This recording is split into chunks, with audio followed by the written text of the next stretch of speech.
ईश्वर जो करता है वह सही करता है। ईश्वर जो कुछ भी करता है मनुष्य के भले के लिए ही करता है। बीरबल एक ईमानदार तथा धर्मप्रिय व्यक्ति था। वह प्रतिदिन ईश्वर की आराधना बिना नहीं रहता था। इससे उसे नैतिक व मानसिक बल प्राप्त होता था। वह अक्सर कहा करता था कि ईश्वर जो कुछ भी करता है मनुष्य के भले के लिए ही करता है। कभी कभी हमें ऐसा लगता है कि ईश्वर हम पर कृपा दृष्टि नहीं रखता, लेकिन ऐसा होता नहीं। कभी कभी तो उसके वरदान को भी लोग शाप समझने की भूल कर बैठते हैं। वो हमको थोड़ी पीड़ा इसलिए देता है ताकि बड़ी पीड़ा से बच सके।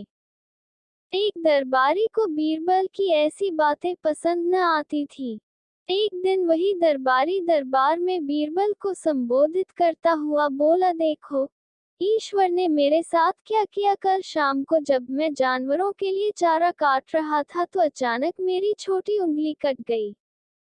क्या अब भी तुम यही कहोगे कि ईश्वर ने मेरे लिए यह अच्छा किया है? कुछ देर चुप रहने के बाद बोला बीरबल, मेरा अब भी यही विश्वास है, क्योंकि ईश्वर जो कुछ भी करता है मनुष्य के भले के लिए ही करता है।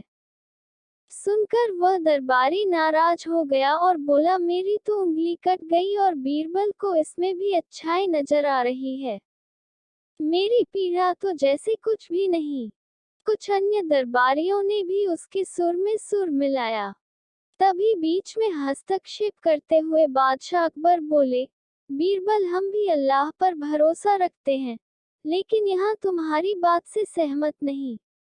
इस दरबारी के मामले में ऐसी कोई बात नहीं दिखाई देती जिसके लिए उसकी तारीफ की जाए।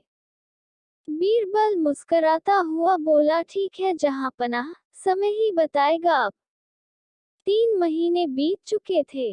वह दरबारी, जिसकी उंगली कट गई थी, घने जंगल में शिकार खेलने निकला हुआ था।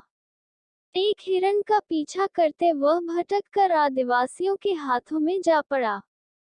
वे आदिवासी अपने देवता को प्रसन्न करने के लिए मानव बलि में विश्वास रखते थे।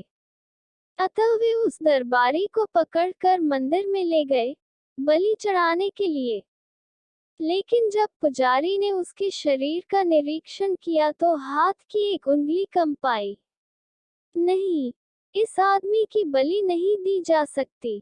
मंदिर का पुजारी बोला, यदि 9 उंगलियों वाले इस आदमी को बलि चढ़ा दिया गया तो हमारे देवता बजाय प्रसन्न होने के क्रोधित हो जाएंगे। अधूरी बलि उन्हें पसंद नहीं। हमें महामारियों, बाढ़ या सूखे का प्रकोप झेलना पड़ सकता है, इसलिए इसे छोड़ देना ही ठीक होगा। और उस दरबारी को मुक्त कर दिया गया। अगले दिन वह दरबारी दरबार में बीरबल के पास आकर रोने लगा। तभी बादशाह भी दरबार में आ पहुंचे और उस दरबारी को बीरबल के सामने रोता देखकर हैरान रह गए। तुम्हें क्या हुआ, रो क्यों रहे हो? बादशाह अकबर ने सवाल किया। जवाब में उस दरबारी ने अपनी आपबीती विस्तार से कह सुनाई। वह बोला, अब मुझे विश्वास हो गया है कि ईश्वर जो कुछ भी करता है मनुष्य के भले के लिए ही करता है। यदि मेरी उंगली न कटी होती तो निश्चित ही आदिवासी मेरी बलि चढ़ा देते।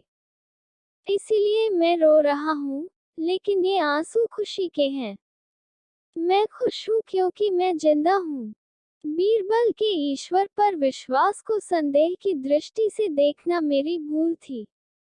बादशाह अकबर ने मंद मंद मुस्कुराते हुए दरबारियों की ओर देखा, जो सिर झुकाए चुपचाप खड़े थे। बादशाह अकबर को गर्व महसूस हो रहा था कि बीरबल जैसा बुद्धिमान उसके दरबारियों में से एक है। इस कहानी से यह शिक्षा मिलती है कि कभी ईश्वर पर हमें दोष नहीं देना चाहिए। प्लीज आप हमारे चैनल को सब्सक्राइब जरूर करें।